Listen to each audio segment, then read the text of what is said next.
news outlets demanding accountability, everything I'd wanted, and everything I shouldn't have done.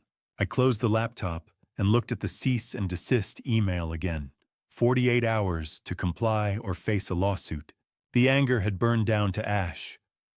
What remained was exhaustion, and the growing certainty that no matter how many right moves I made, I'd always be one step behind. My phone buzzed again. Another notification. Another comment.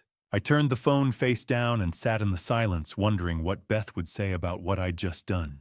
Probably the same thing Catherine had said. Probably that I'd let my emotions override my judgment, again. The article went live on a Tuesday morning, a week after my impulsive social media post. I found it because my phone started buzzing before I'd even finished my first cup of coffee, a text from Owen, with just a link and 3 words, "She did it." The headline sat at the top of the Riverdale Tribune's homepage.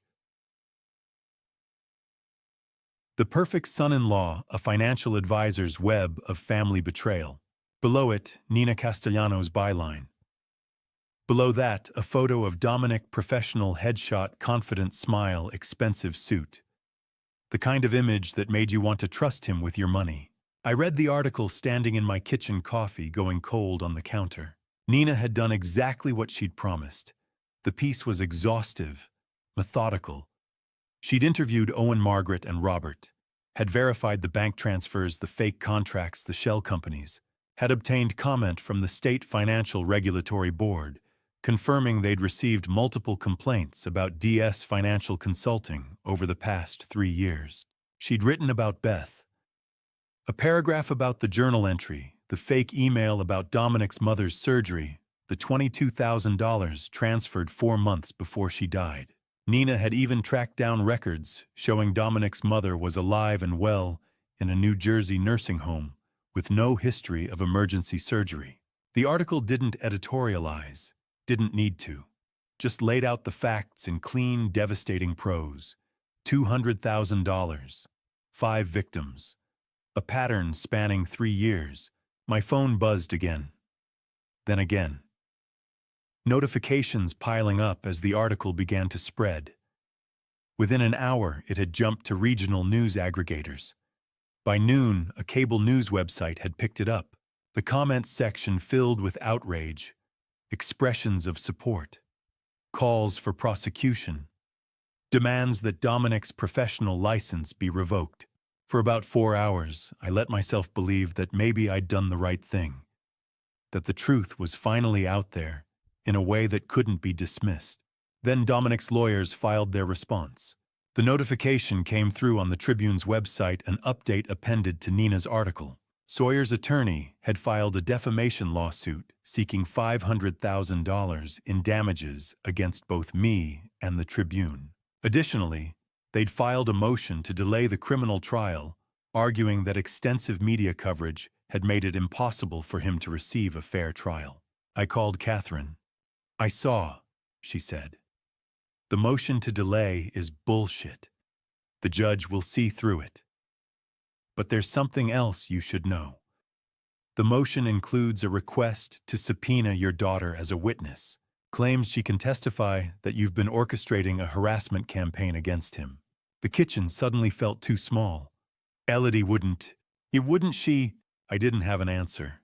The email from Elodie arrived that afternoon. Subject line, "Are you happy now? Dad, I was placed on administrative leave today, pending investigation into my association with an ongoing fraud case." Those were my supervisor's exact words. "Do you have any idea what you've done? 7 years I've worked at that agency, and now I'm suspended because my father decided to wage a public war against my husband. You couldn't just let it go, couldn't handle it privately. Had to make it a spectacle. Had to ruin everything we've worked for. I hope it was worth it. Don't contact me again. E." I sat with the email open on my screen for a long time. Read it over and over, looking for some hint of the daughter I'd raised. That girl wouldn't have written this email. Wouldn't have reduced 7 years of work to everything we've worked for. Wouldn't have ignored every single victim in Nina's article to focus only on her own inconvenience. But maybe this was who she'd always been, and I'd just been too blind to see it. My phone buzzed. Not an email this time. A text message. Unknown number. Just an image, no words. I opened it. Dominic and Elodie. Selfie taken somewhere with good lighting. Both of them smiling. Not stressed, not worried, just casual. Dominic had his arm around Elodie's shoulders. She was leaning into him. The caption below the photo, "Family stays together." I stared at it until the screen went dark. Family stays together. That's what Dominic wanted me to see. Not just that Elodie had chosen him, but that she was happy about it. That they were united. That all of this was something they were weathering together as a team. And I was on the outside. I called Catherine back. "I need you to investigate Elodie's role in the fraud," I said. Owen told me she called him, pressured him to drop his complaint. She's not just standing by Dominic. She's part of it. Desmond, I understand you're upset. I'm not upset. I'm clear. For the first time in months, I'm actually seeing clearly. My daughter isn't a passive victim here. She's an active participant. Silence. Then, "I'll talk to the prosecutor. But the evidence against Elodie is thin. Owen's testimony about a phone call 3 years ago. Maybe some circumstantial stuff, but nothing concrete. No emails, no financial transactions in her name. So she gets away with it." Catherine's voice softened. "She's your daughter. If we go after her criminally and succeed, she could face jail time, lose her professional license, have a felony record. Is that really what you want?" I looked at the photo still open on my phone. At Elodie smiling next to the man who'd struck me, who'd stolen from my dying wife. "Family stays together." "I don't know," I said honestly. "I don't know what I want anymore. Then maybe sit with that for a while. Let me handle the motion to delay. Let the prosecutor handle the criminal case. And you take care of yourself. Because this is only going to get harder." After we hung up, I sat at my kitchen table and pulled up Nina's article again. Read through the comments. Hundreds of them. Strangers calling for justice. But none of them were my daughter. None of them had sent me an email asking if I was happy now. None of them had posed for a smiling selfie captioned like a taunt. I closed the laptop and looked around my kitchen. The house was so quiet. Had been quiet for 2 years since Beth died. But this was a different kind of quiet. The kind that came from knowing no one was coming back. "Family stays together." "Yeah, just not mine." The preliminary hearing was scheduled for a Thursday morning 4 days after Dominic had sent me that photo. I hadn't slept well since. Every time I closed my eyes, I saw that image, Elodie leaning into him, both of them smiling. Catherine met me in the courthouse lobby. She looked tired but professional. "How are you holding up?" she asked. "I'm here." "That's something." She adjusted her briefcase. "Listen, this hearing is mostly procedural. The judge will review the evidence, hear arguments about the motion to delay, and set a trial date if he denies it, which he will. The video evidence is too solid. Just stay calm, don't react to anything, and let me handle the talking." I nodded. Felt like I'd been nodding for weeks now. Going through motions I didn't fully understand, trusting people to guide me through a process that felt less like justice and more like endurance. The courtroom was smaller than I'd expected. Wood paneling, fluorescent lights, an American flag in the corner. Catherine led me to a table on the left. The prosecutor, Sarah Carter, was already there organizing files. Dominic and Gregory Hunt sat at the table on the right. Dominic wore a dark suit that probably cost more than my monthly mortgage. His expression was neutral. Calm. I forced myself not to look at him. Focused on the empty judge's bench. The door opened behind us. I heard footsteps turned automatically. Elodie. She stood in the doorway for a moment, scanning the room. When her eyes met mine, something flickered across her face. Guilt, maybe, or discomfort. But she didn't acknowledge me. Just moved to the public seating and sat down in the back row. She was wearing a black blouse. Simple. Professional. Her hair was pulled back. No makeup. She looked smaller than I remembered. Thinner. "Didn't expect her to show up," Catherine murmured. Neither did I. Judge Patricia Moreno entered. Everyone stood. She gestured for us to sit and got straight to business, reviewing the case file. The hearing was exactly as Catherine had described. Procedural. Almost boring. Gregory Hunt argued that the media coverage, both my social media post and Nina's article, had created a prejudicial environment, that his client couldn't receive a fair trial, that the case should be delayed until the defamation lawsuit was resolved. Sarah Carter countered with the video evidence, played it on the courtroom monitor. There it was again, Dominic in my living room, my head snapping to the side, Beth's picture frame falling. The audio was muted, but the violence was clear. Judge Moreno watched it twice. Then she denied the motion to delay. "Adi, the evidence is unambiguous," she said, her voice flat and professional. "The defendant is charged with assault. The video documentation removes any reasonable doubt about whether the alleged incident occurred. Media coverage doesn't change that. Trial is set for 4 weeks from today, July 18th.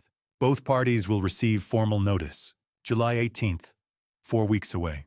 Gregory Hunt tried to argue further, but Judge Moreno cut him off. "Motion denied. We're adjourned." The gavel came down. Everyone stood. The whole thing had taken maybe 30 minutes. I watched Dominic and Gregory Hunt leave through a side door, heads together in conversation. Then I looked back toward the public seating. Elodie was still there. She hadn't stood when the judge left, just sat with her hands folded in her lap, staring at nothing. That's when I noticed it. Her right hand, resting against her stomach. Not obviously, not dramatically, just there.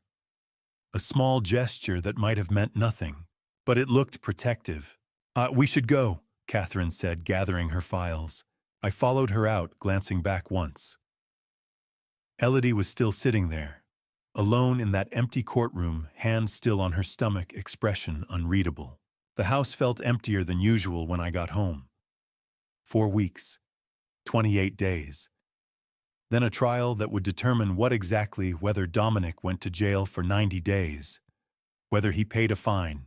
Beth's photo was still on the shelf where I'd placed it after replacing the broken glass. I picked it up, ran my thumb over the frame's edge. She'd have known what to do. I learned later, much later, after everything had ended, and Elodie finally told me what happened that afternoon. She'd gone to a doctor's appointment, had been feeling off for weeks, tired, nauseous in the mornings. She'd suspected, but hadn't wanted to believe it. Not now. Not in the middle of all this. The doctor confirmed it. 8 weeks pregnant. Conceived in late April or early May, before Dominic had struck me, before everything had fallen apart. She'd sat in that doctor's office for a long time, staring at the ultrasound photo. A grainy black and white image. 8 weeks. Barely anything yet. But something. She'd felt 2 things simultaneously. Joy because she'd wanted children, had always wanted to be a mother. And terror because of the man she'd have to tell. That evening, she'd gone home to the loft. Dominic had been in a good mood. The preliminary hearing hadn't gone his way, but Gregory Hunt was confident about the trial. Elodie had waited until after dinner, until Dominic was relaxed, scrolling through his phone. Then she'd told him, "I'm pregnant." The silence lasted maybe 5 seconds. Then Dominic had stood up. His expression had gone cold in a way she'd never seen before. This is not the time for a baby. Not congratulations. Not questions. Just a flat statement of rejection. She'd tried to explain that she hadn't planned it, that it was a surprise, that they could figure it out. He'd cut her off. "We're in the middle of a lawsuit. Multiple lawsuits. I might be going to trial. And you think this is a good time to have a child?" His voice had gotten louder. She'd stepped back. He'd slammed his hand down on the counter hard enough that she flinched. "Figure it out," he'd said. Then he'd grabbed his jacket and left. She'd stood in that kitchen with one hand on her stomach and the other gripping the counter. And for the first time since she'd married him, she'd let herself think, what if I made a mistake? Not about the pregnancy, about everything else. But I didn't know any of that then. All I knew was that I had 28 days until a trial, that my house was too quiet, and Beth's photo was collecting dust, and somewhere across town, my daughter was living a life I couldn't access anymore. I pulled out my calendar, marked July 18th with a red X. 28 days. I'd waited this long. I could wait a little longer. 3 weeks before the trial, I fell into a routine that felt less like living and more like treading water. Wake up. Coffee. Stare at the calendar. Count the days again. Check my phone for messages that never came. Go to bed. Repeat. Catherine called once to confirm logistics, what time I needed to be at the courthouse, what to wear, what to expect. I answered in monosyllables. She didn't push. I had no idea that during that same week everything was changing. That the daughter I thought I'd lost was starting to find her way back. Not to me, not yet, but to something that might eventually lead there. I didn't know any of this until after the trial, when Elodie finally told Catherine everything, and Catherine much later told me. The subpoena arrived on a Tuesday, delivered to the loft around noon by a process server. Elodie had been working from home, still on administrative leave from her job, trying to keep busy with freelance consulting work. The envelope was official. County SIL. Her full name typed across the front, Elodie Marie Clark Sawyer. She'd known what it was before opening it.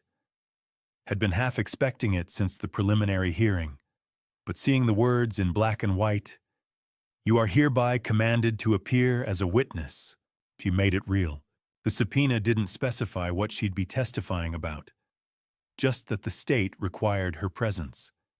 That failure to appear could result in contempt charges. She'd sat on the couch with the paper in her hands for a long time. Long enough that Dominic came home and found her still sitting there. "What's that?" he'd asked. She'd shown him. Watched his expression shift from confusion to calculation. "Don't worry about it," he'd said. "They're just trying to intimidate you. You don't have to tell them anything. Spousal privilege." But Elodie had done enough research to know spousal privilege didn't work the way Dominic seemed to think. Not when she might have been involved herself. Not when the prosecutor could argue she wasn't just a spouse, but a potential co-conspirator. After Dominic left the room, she'd pulled out her laptop and started searching. Legal terms she barely understood. Accessory after the fact. Conspiracy to commit fraud. Obstruction of justice. She'd called Owen Fletcher 3 years ago. Had told him to drop his complaint against Dominic. She'd thought she was protecting her marriage, helping her husband through a rough patch. But now, staring at that subpoena, she'd realized what it actually was. What she'd actually done. She'd helped cover up a crime. The panic that set in was unlike anything she'd felt before. The kind of fear that came from recognizing you'd built your entire life on a foundation that was crumbling. She'd started going through old files, boxes they'd kept in a closet since Beth's death, estate documents, papers she and Dominic had stored away and never looked at again. She wasn't sure what she was looking for. Some kind of clarity, maybe. That's when she found the bank statement. Beth's account, January 2023. A single line transfer to DS Financial Consulting, LLC. Amount $22,000. DS Financial. Dominic Sawyer Financial. $22,000. 4 months before Beth died. She'd pulled out more papers, found a printed email tucked between bank statements, from Dominic Sawyer to Beth Clark. Date January 20th, 2023. Subject, "Thank you, dear Mom Beth. I can't express how grateful we are for your generosity. The surgery went well, and the doctors say my mother should make a full recovery." Elodie had read it twice. Then she'd pulled out her phone and searched for Dominic's mother's name. Found her listed at a nursing facility in New Jersey. Alive. No record of emergency surgery. No record of any surgery at all. The email was fake. The whole thing was fake. Dominic had stolen $22,000 from her mother. from Beth. While Beth was dying of cancer, had invented a crisis that didn't exist, and taken money from a woman too kind and too sick to question him. Elodie sat on the floor of their closet, surrounded by papers, with one hand pressed against her stomach, where an 8-week-old cluster of cells was slowly becoming a person. And she'd thought, he scammed my mother, he scammed me. What kind of family will my child grow up in? She'd waited until that evening to confront him. Had spent the afternoon taking photos of everything with her phone. The bank statement, the email, every piece of evidence. Sent them all to her personal email with the subject line, "Keep these." When Dominic came home, she'd been standing in the kitchen with the papers spread across the counter. "What's this?" she'd asked, holding up the bank statement. He'd glanced at it. "Old paperwork from your mom's estate. Why, she took $22,000 to your LLC 4 months before she died." Something in his expression shifted. The easy confidence flickered. Beth wanted to invest in the business. It was her choice. She was dying, Dominic. She could barely get out of bed. And you asked her for $22,000. "I didn't ask," she offered. Elodie had held up the printed email. "This email about your mother's surgery. The emergency that never happened." Was that part of the offer too? The silence that followed was all the confirmation she needed. When Dominic finally spoke, his voice had gone flat, cold. "Beth gave that money willingly. She was old. She was dying. What was she going to do with it? I gave her something better, a chance to help family, to feel useful." Elodie told Catherine she'd felt something break inside her in that moment. "She was my mother," Elodie had said quietly. She was dying anyway. Those 4 words, said so casually, like they justified everything. Elodie hadn't responded, hadn't argued, had just gathered up the papers and walked to the bedroom and closed the door. Sat on the bed with her phone and stared at the photos she'd taken. $22,000 stolen from a dying woman. Her mother, the grandmother her child would never meet. She'd opened her contacts, scrolled to a name she'd deleted, and re-added 3 times over the past month. Catherine Pierce, attorney at law. Her finger had hovered over the call button, but she didn't press it. Not yet. Not that night. First, she needed to think. Needed to figure out what she was willing to do, what she was willing to risk, for herself, for the baby, for whatever came next. I didn't know any of this at the time. All I knew was that during the last week of June, something shifted. Catherine mentioned in passing that Elodie hadn't been returning Dominic's calls for a few days. Probably nothing, Catherine had said. Couples fight, especially under this kind of stress. I'd agreed, probably nothing. But now, knowing what I know, I understand it wasn't nothing. It was everything. It was the beginning of the end. Or maybe the beginning of something else entirely. I just didn't know it yet. The call came on a Monday morning, 2 weeks before the trial. I was sitting at the kitchen table with cold coffee and discovery documents Catherine had sent over, witness lists, exhibit numbers, legal motions I barely understood. When my phone buzzed, Catherine's name lit the screen. "Esmond," she said, her voice tight with controlled excitement. "We need to talk. In person. Can you be at my office in an hour? What's going on? Not over the phone. Trust me. You'll want to sit down for this." Her office occupied the 3rd floor of a red brick building downtown. The receptionist waved me straight through. Catherine was standing by the window, arms folded, expression unreadable. "Close the door," she said. I did. She gestured to the chair across from her desk. I sat. "Elodie came to see me," she said. I felt my chest tighten. "When?" "Last Thursday, late afternoon. She called ahead, used a burner number, said she needed to talk off the record." "Off the record?" My voice rose. "She's married to the man who—" "I know. Hear me out. She didn't come to defend him. She came to bury him." I stared at her. Catherine walked to her desk, opened a manila folder, and slid a photograph across to me. It was a bank statement, Beth's account, January 2023. The same $22,000 transfer I'd found. Below it, a printed email, subject, "Thank you, Mom Beth." The fake surgery story. "She brought this," I asked. "Among other things." Catherine pulled out a second sheet, a screenshot of a text thread between Elodie and Dominic dated August 2021. "Owen's panicking. I'll call him tomorrow. You handle the contract." I felt the room tilt. She admitted she helped him. Catherine said quietly. Not with the thefts themselves, she claims she didn't know the full scope, but with damage control. When Owen threatened to sue in 2021, Elodie called him. Told him a lawsuit would hurt his reputation. Owen dropped the case.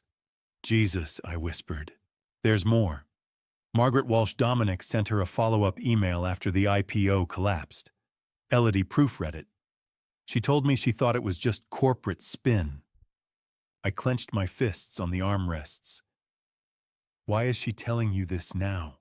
Catherine met my eyes. "Because she's 12 weeks pregnant.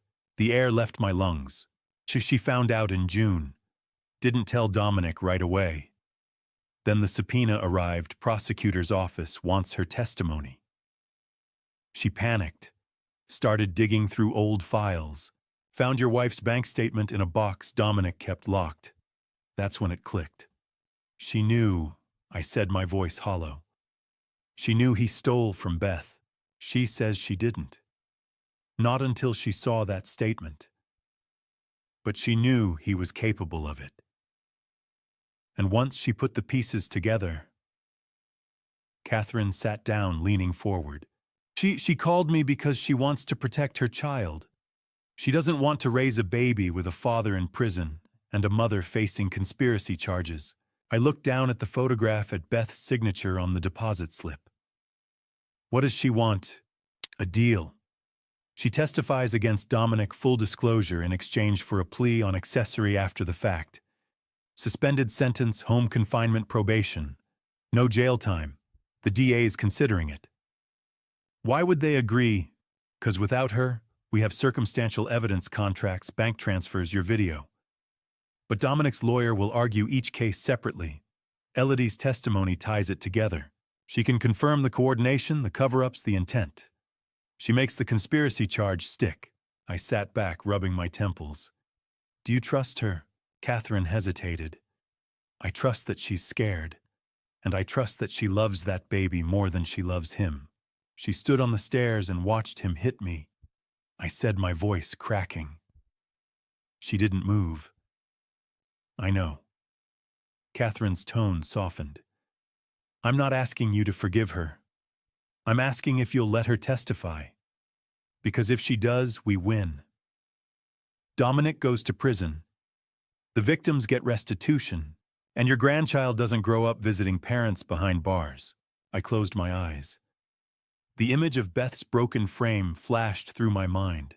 The glass on her face, Elodie frozen in the hallway. "What happens next?" I asked finally. "She's meeting with the prosecutor tomorrow.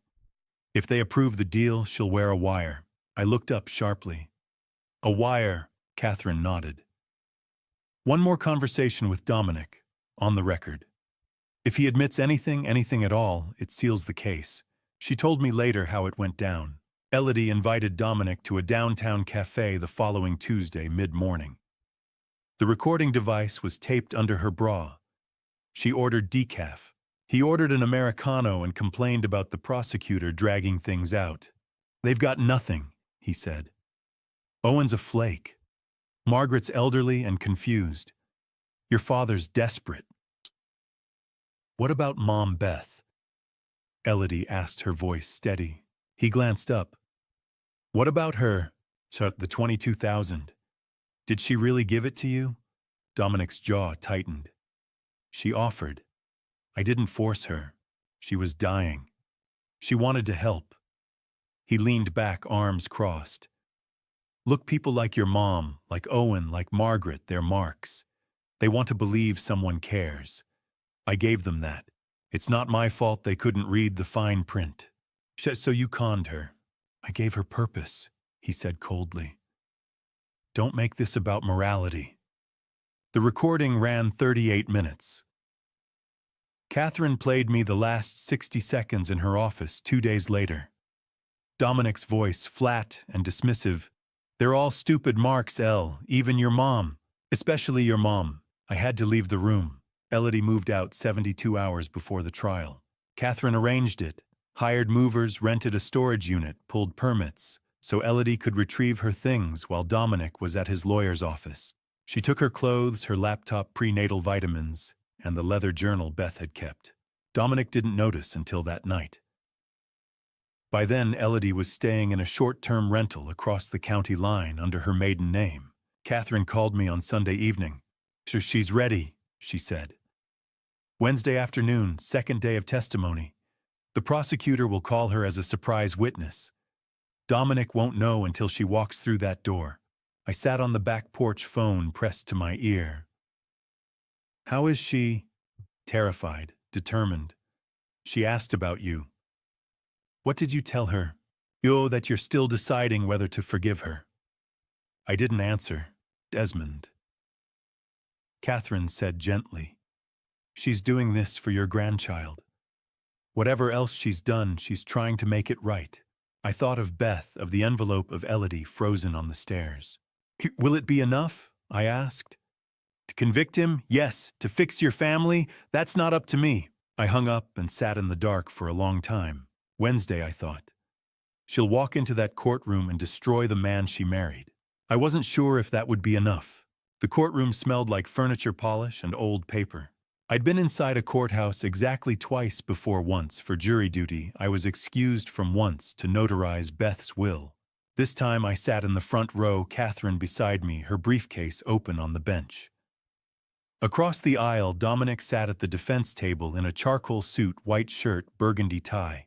His lawyer, Gregory Hunt, was older, silver-haired, comfortable-looking. The bailiff called the court to order. 12 jurors filed into the box, 6 men, 6 women, a retired teacher, a grocery store manager, a construction worker, ordinary people. The prosecutor stood. Deputy District Attorney Sarah Ling, mid-30s, dark hair in a tight bun. Honey, this case, she said, is about power. About a man who used intimidation, manipulation, and violence to control the people closest to him. You will see video evidence of the defendant assaulting the victim in his own home.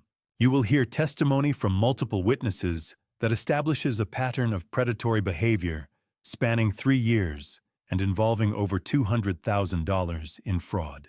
She paused. The evidence will speak for itself. Hunt rose slowly. My client is not on trial for being a bad businessman. He's here because his father-in-law is angry, embarrassed, and looking for someone to blame. At the end of the day, this case hinges on one question. Did Desmond Clark provoke a reaction, then weaponize it? I believe the answer is yes. They played the video first. The courtroom went silent as the prosecutor queued up the doorbell footage. The timestamp read April 14th, 2024, 3:47 p.m.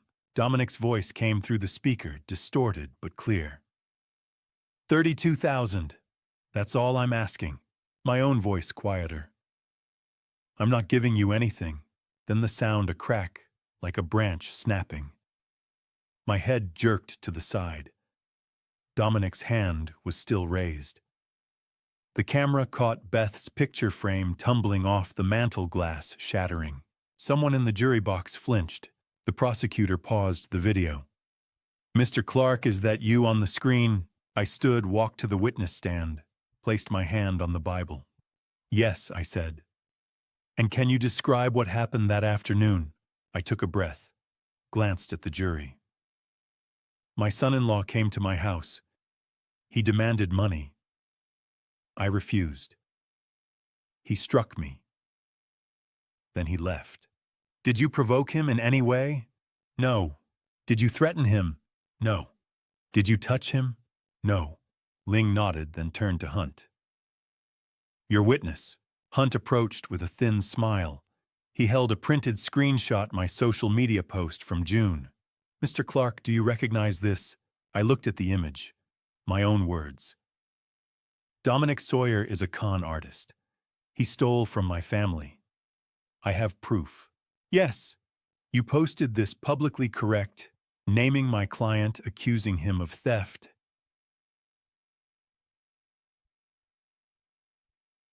Yes, before any trial, before any conviction. Yes. Hunt turned back to me. Do you think it's possible that you wanted a confrontation that day? That you refused your son-in-law's request because you were angry and you knew he'd react?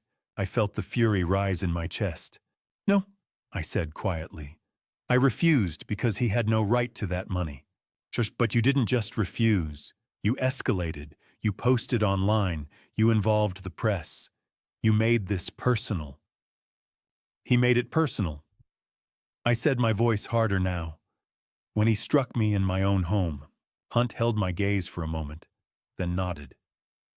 No further questions. Day 2 brought Owen. He walked to the stand in a button-down, and khakis, the scar on his chin visible. Collins asked him to recount the $65,000 investment in 2021. Owen spoke steadily, pulling documents from a folder. Emails, wire transfer receipts, a contract signed by Dominic. After 6 months, Owen said, I asked for an update. He stopped returning calls. I drove to the address on the contract. It was a UPS store. Mailbox rental. What happened when you confronted him? Owen touched his chin. He told me I'd misunderstood the terms. When I threatened to sue, he grabbed me. I fell. Hit my face on a parking curb. Did you file charges? No. His wife called me. Said a lawsuit would hurt both of us. That I should let it go. Catherine squeezed my wrist. I kept my face blank. Hunt's cross was aggressive. He called it a business dispute, suggested Owen had ignored red flags. But Owen didn't flinch. I invested in good faith, Owen said. He lied. Then he hurt me. That's not a dispute. That's fraud. The jury took notes. Wednesday, day 3. Margaret appeared first via Zoom from Arizona. She was calm, methodical, walking through the fake IPO pitch, the $48,000 wire transfer, the vanishing company. Robert followed, testifying about the $38,000 loan. Then Collins asked him about Beth. Oh, your sister, she said gently. Did she ever mention lending money to the defendant? Robert nodded. After she passed, I found a bank statement. $22,000, January 2023. Transferred to DS Financial. I felt the courtroom tilt. Ling projected a spreadsheet on the screen. 5 names, 5 amounts, totaling $201,000. Ah, Your Honor. Hunt stood. The state is introducing alleged victims who are not part of the criminal complaint. It's pattern evidence, Collins said calmly. It establishes modus operandi, motive, and intent. The judge adjusted her glasses. I'll allow it. Ling turned back to the jury. You've now heard from 4 victims, Owen Fletcher, Margaret Walsh, Robert Brennan, and the late Beth Clark. 4 separate incidents. 4 fabricated stories, $201,000 stolen. And in 2 cases, violence or threats when the victims pushed back. She paused. That's not bad luck. That's a pattern. Late Wednesday afternoon, the judge called a recess. When court reconvened, Collins stood at her table. Your Honor, the state has 1 more witness. We'll call them tomorrow morning. Hunt looked up sharply.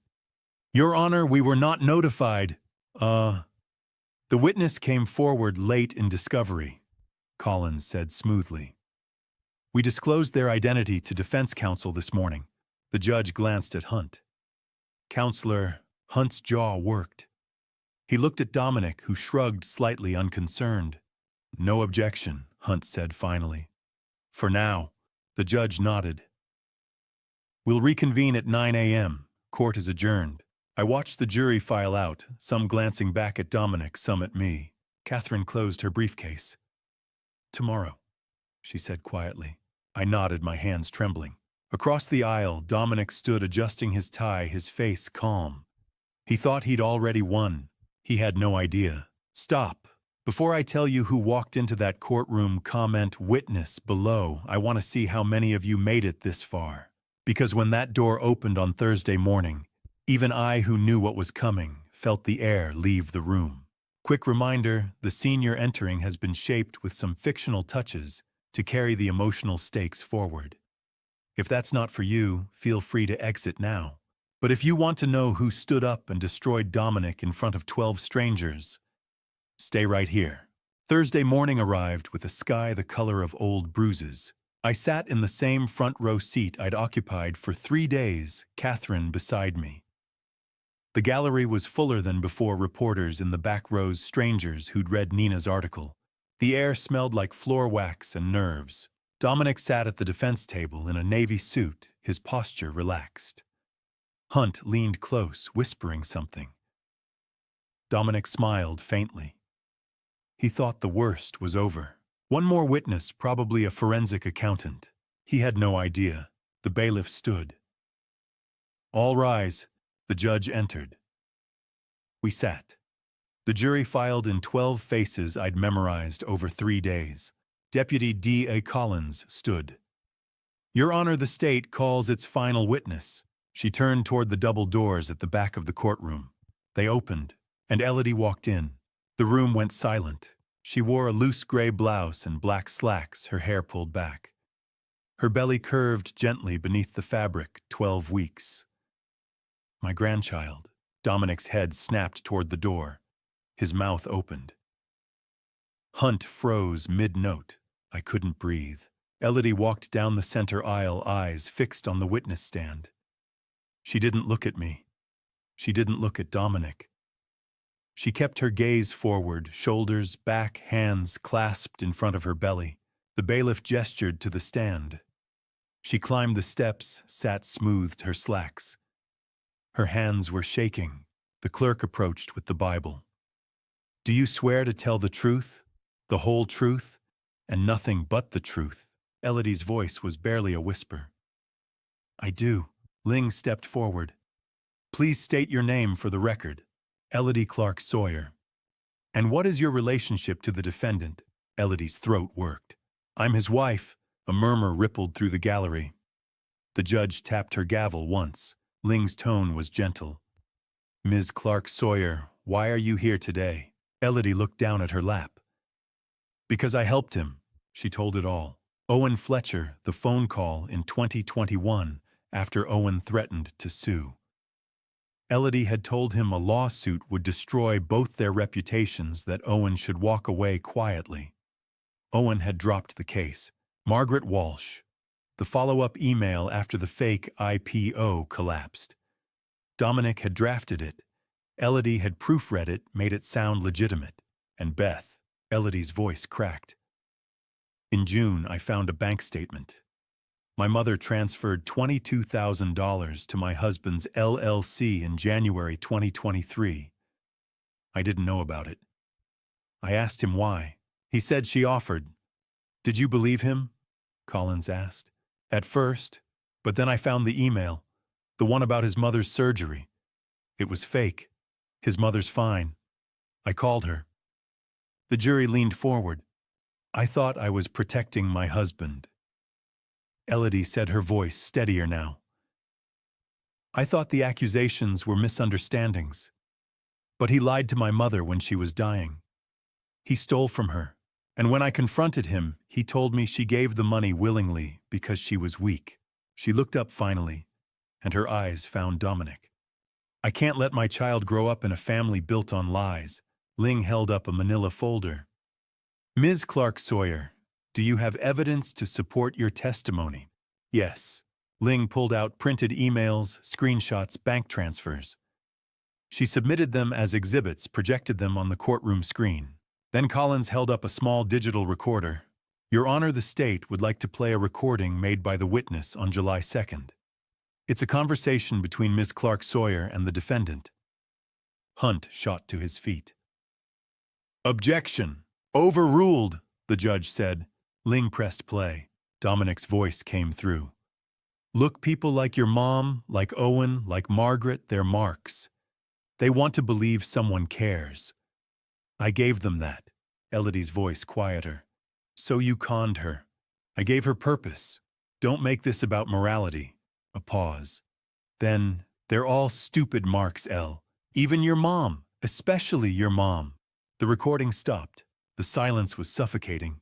I felt the metallic taste flood my mouth. Across the aisle, Dominic's face had gone white. Hunt stood for cross-examination. Ms. Clark Sawyer, isn't it true that you're testifying to save your father from a defamation lawsuit? No, Elodie said. That you fabricated this recording? No. That you're lying to protect yourself from accessory charges? Elodie's jaw tightened. I helped him. I didn't know the full extent, but I helped. And I'm taking responsibility for that. But I won't let him destroy what's left of my family. Hunt glanced at Dominic. No further questions. Dominic erupted. He stood knocking his chair back. You're nothing to me, he shouted. You're crazy. The judge's gavel cracked like a gunshot. Mr. Sawyer, sit down. She's lying. She's trying to... Bailiff. Two officers moved toward the defense table. Dominic shoved Hunt's hand away, jabbed a finger toward Elodie. You'll regret this. You and your father both. The bailiff grabbed his arm. Dominic struggled. The second officer seized his other arm, and together they hauled him toward the side door. You're nothing, Dominic screamed as the door swung shut. Nothing. The courtroom sat frozen. Elodie covered her face with her hands and sobbed. The judge called a recess. The jury filed out silent. I stood. My legs felt hollow. Catherine touched my shoulder. Go, she said quietly. I walked to the witness stand. Elodie was still sitting, hands pressed to her belly. When she heard my footsteps, she looked up. Her eyes were red, swollen. I'm sorry, she whispered. I didn't know what to say. I wanted to hate her. I wanted to hold her. Instead, I said, you did the right thing. She nodded, tears sliding down her cheeks. Take care of the baby, I said. Then I turned and walked back to my seat. When court reconvened, Collins delivered her closing argument. She recapped the video, the testimony, the pattern of fraud, the recording. She reminded the jury that Dominic Sawyer had struck his father-in-law, stolen from a dying woman, manipulated his own wife, and showed no remorse. Hunt's closing was weaker. He tried to frame Elodie as a scorned wife, but his voice lacked conviction. The judge gave instructions. The jury left to deliberate. I walked into the hallway. Catherine stood by the water fountain. How long? I asked. Could be hours, could be tomorrow. I nodded. My chest felt tight. Through the narrow window, I could see Elodie sitting alone in the front row, her hand resting on her belly. You okay? Catherine asked. I don't know, I said. Catherine squeezed my arm. You will be. For the first time in 11 weeks, I felt the fury in my chest begin to loosen. Not forgiveness. Not yet, but something close to relief. Friday morning came too fast and too slow. I sat in the same front row seat, Catherine beside me. The gallery was fuller than yesterday. Owen in the third row, Margaret's daughter flown in from Arizona, Robert near the back. Reporters lined the rear wall. Dominic sat at the defense table in the same navy suit, tie loosened. Hunt whispered something. Dominic didn't respond. His eyes were fixed on the empty jury box. The bailiff stood. All rise. The judge entered. Bring in the jury, she said. They filed in slowly, 12 people who'd heard 4 days of testimony, seen the doorbell video, listened to my daughter sob on the witness stand, heard the recording of Dominic calling my wife a mark. The judge turned to the jury foreman. Has the jury reached a verdict? He stood. We have, Your Honor. Please read it. The foreman unfolded a slip of paper. In the matter of the state versus Dominic Sawyer on the charge of assault in the 4th degree, we, the jury, find the defendant guilty. The word landed like a stone in still water. The foreman continued. On the charge of fraudulent conduct as part of a pattern of criminal behavior, we find the defendant guilty. The judge nodded. Thank you. The jury is dismissed. Catherine squeezed my hand. I couldn't feel it. My chest was tight, my throat dry. I'd waited 11 weeks for this moment. Guilty. The word felt too small for what it carried. The judge called for sentencing arguments. Collins recounted the assault, the video evidence, the pattern of fraud. She recommended 18 months in a state facility, 5 years of probation, full restitution to the victims, and a restraining order. Hunt argued for leniency, no prior criminal record, financial hardship. He asked for probation, anger management classes, community service. The judge listened without expression. Then she spoke. "Mr. Sawyer, please stand." Dominic rose slowly, face pale. "You were convicted by a jury of your peers of assaulting your father-in-law and engaging in a pattern of fraudulent behavior that caused significant harm to multiple victims. What troubles this court most is the callousness, the contempt you demonstrated toward people who trusted you. Your wife's own mother, suffering from terminal illness, was one of your victims. That is unconscionable." Dominic's hands clenched at his sides. "This court sentences you to 18 months in a state correctional facility, followed by 5 years of supervised probation. You are ordered to pay restitution in the amount of $180,000. My breath caught. 180, not 201. "The court has excluded certain claims due to insufficient direct evidence for criminal restitution.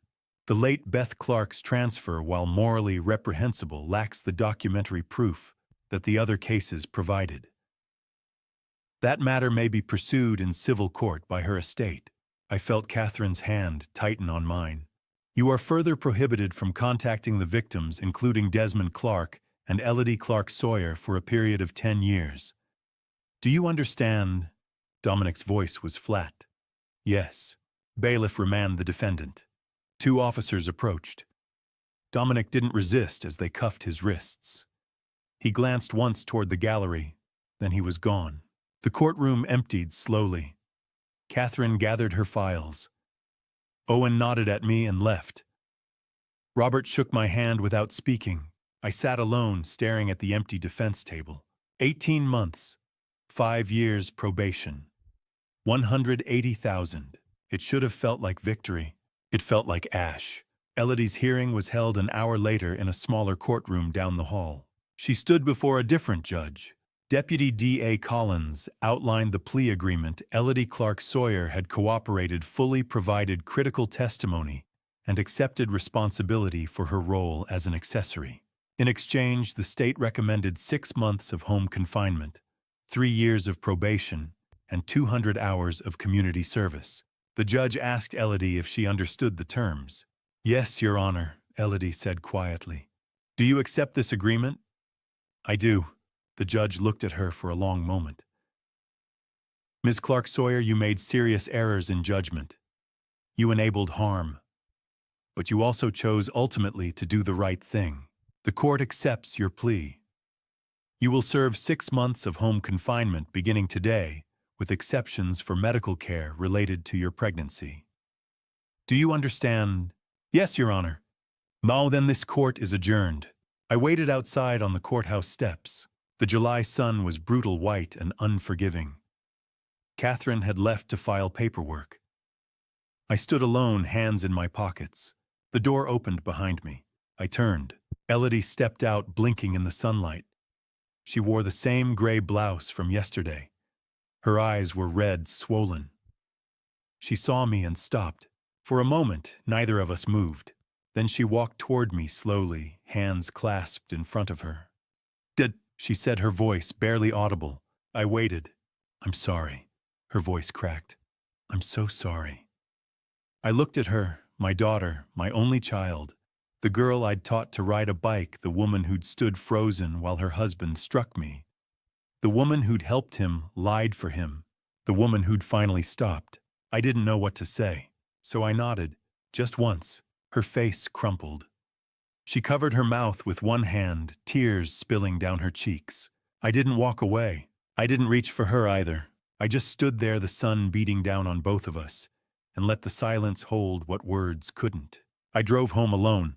The highway stretched flat and gray ahead of me. The radio played something low.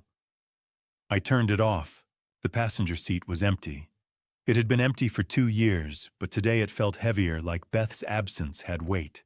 I wondered what she would think, whether she'd be proud that I'd fought, or angry that I'd destroyed what was left of our family.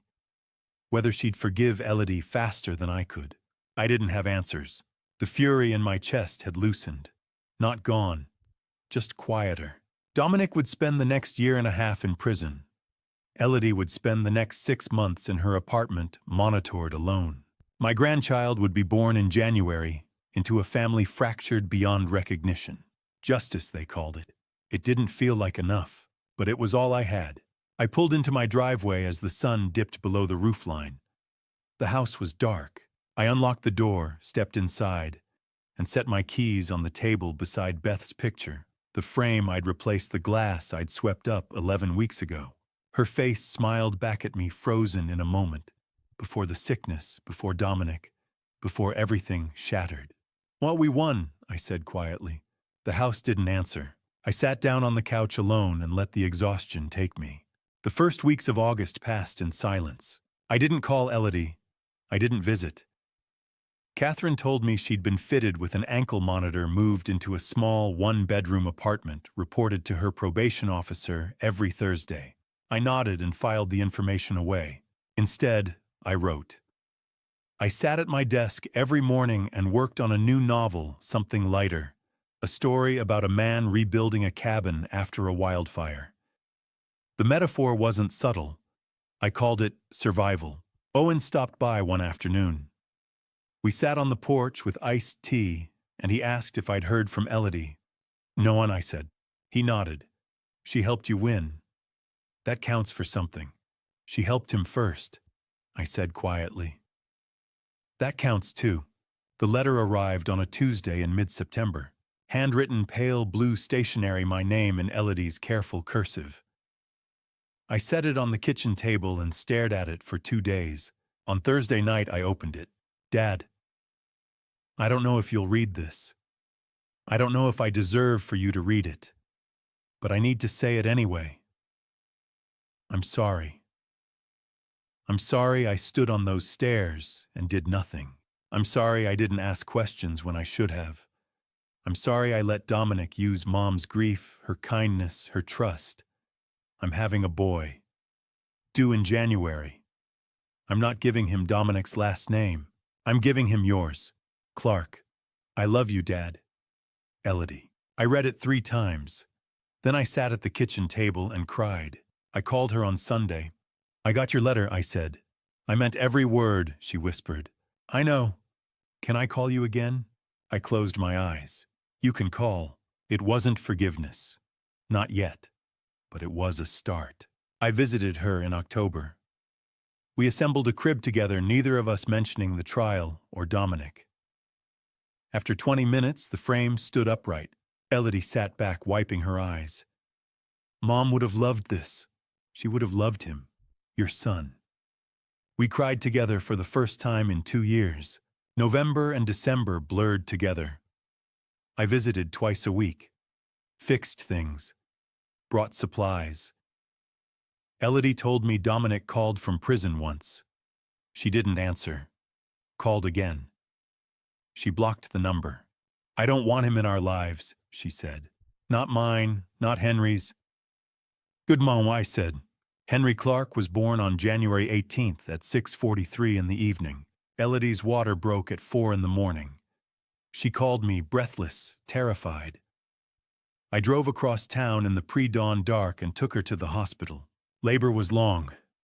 At 7:30, a nurse called my name. Elodie sat propped against pillows, exhausted and radiant. In her arms, wrapped in a pale blue blanket, was a tiny red-faced boy. "My dad," she said softly. "Meet Henry." She placed him in my arms. He was warm, impossibly light. Dark hair just like Beth's. I looked down at him, and something in my chest cracked open.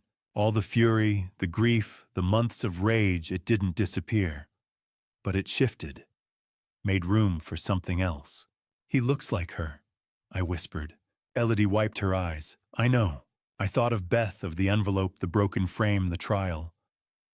I thought of all the things she'd never see. This room, this baby, this fragile forgiveness. I bent close to Henry's tiny ear and whispered, "You'll grow up with truth and love. I promise." His hand curled around my finger. Behind me, Elodie said quietly, "Mom would be so proud of you." I didn't answer. I just held my grandson and let the tears come. For the first time in 10 months, they didn't taste like ash. They tasted like hope. April came quietly. I sat at my oak desk on a Thursday afternoon, the same desk where I'd opened Dominic's envelope 10 months earlier, and looked at the picture frame beside my laptop. Beth smiled back at me, new glass, same photograph, taken on a hiking trail 3 years before the cancer. I'd replaced the frame in February. The old one, shattered in April, had sat in a drawer for months. Catherine had texted me one night, "You should fix it." She'd want you to, so I did. 10 months. It felt like a decade. It felt like yesterday.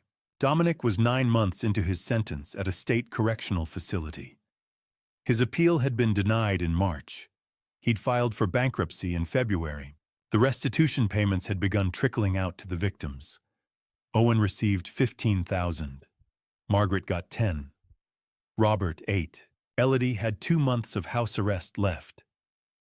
7 months in a small apartment with an ankle monitor, a probation officer who visited every Thursday, and a baby who woke her up 3 times a night.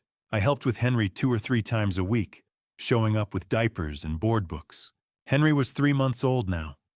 He looked more like Beth every day. The call came on a Thursday afternoon in mid-April. "Dad." Elodie's voice was bright, breathless. He smiled. "What?" "Henry." He smiled at me. A real smile, not gas, not a reflex. I was changing his diaper and singing that silly song you taught me, and he just looked at me and smiled. I felt my throat tighten. "I wanted you to know," she said softly. "I know Mom can't see it, but I wanted you to know. Thank you. I love you, Dad. I love you too." That night, I sat at my desk and looked at Beth's picture. "We did it," I said quietly. "Elodie and Henry are going to be okay." Her face didn't change. The photograph couldn't answer. But I felt it anyway, some small shift in the air, some loosening in my chest. I opened my laptop. I'd started a new manuscript 2 weeks earlier. Not the cabin story my agent was expecting. This one was about Beth, about meeting her at a bookstore when we were both 25, about the wedding on a rainy October afternoon, about the year she fought cancer, about the envelope, the betrayal, the trial, about learning to forgive, not because the hurt disappeared, but because carrying it was too heavy, about loss, about love, about what remains. I typed the opening lines again. My wife died on a Thursday in November. She left behind a journal, a broken picture frame, and 22,000 reasons for me to hate my son-in-law. It took me 10 months, a jury trial, and the birth of my grandson, to realize she'd left behind something else, too, the possibility of forgiveness. I read it back, changed a word, read it again. It wasn't perfect, but it was honest. I saved the document, closed the laptop. The evening sun slanted through the window, warm and golden. I could hear birds outside settling into the trees. The neighborhood was quiet. Someone was grilling. The smell of charcoal drifted through the open window. I walked to the window. The street looked the same as it had a year ago. Same houses, same trees, same sky. But I wasn't the same. I'd spent 10 months carrying fury, metallic and cold, sharp enough to cut. I'd carried grief, too, for Beth, for the family we'd built. Some of that weight was still there. Maybe it always would be, but it was lighter now.